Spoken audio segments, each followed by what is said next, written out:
বিসমিল্লাহির রহমানির রহিম। সীমা kitchen food. আমি প্রতিদিনের মতো একটা রেসিপি নিয়ে এসে আপনাদের কাছে। এই যে ভেন্ডি দিয়ে আজকে আমি মসুর ডাল ভুনা করব। আপনারা দেখুন আমি কিভাবে ভেন্ডি দিয়ে রান্না করি।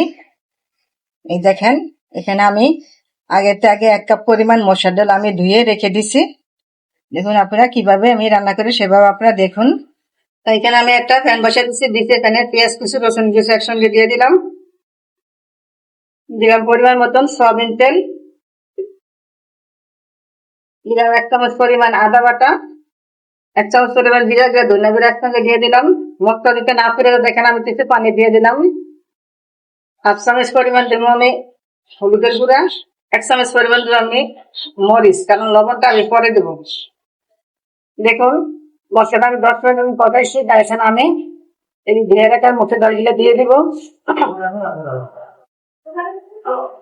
আর আপনাদেরকে বলছিলাম যে আমি লবণটা পরে দিব, কারণ লবণটা যদি প্রথমে দেয় তাহলে কিন্তু ভেন্ডিটা কিন্তু আটা হয়ে যাবে। তার জন্য আমি লবণটা একটু পরে দিলে আটাটা একটু কম হবে আর কি। এই দেখুন ডালটা আমি মিনিমাম 10 মিনিট কষাইছি। এখন আমি এখানে ভেন্ডিগুলো দিয়ে দিব। দেখুন দেখেন ভেন্ডিটা দেওয়ার পরে আমি আরো 10 মিনিট কষাইছি। এখন আমি অল্প কিছু পরিমাণে পানি দিয়ে দিব। পানি কিন্তু বেশি দিব না, কারণ এটা তো ভুনা, তাই এই দেখুন বলতে এটা আছে তোমার ডালটা। দেখুন আদা সিদ্ধ হয়ে গেছে, তাই এখানে আমি এই যে লবণটা এখন দিয়ে দিলাম। ভেন্ডি রান্না করলে বা ভেন্ডি যদি ভাজি করেন তাহলে আপনারা লবণটা পরে দিবেন, তাইলে আর ভেন্ডিটার আটা আটা হবে না। এই দেখেন আমার ভেন্ডিটা হয়ে গেছে। এবং ভেন্ডি রান্না করলে ভেন্ডিতে ঢাকনাও কিন্তু দেওয়া যাবে না, ঢাকা দিলে আটা আটা হয়ে যাবে।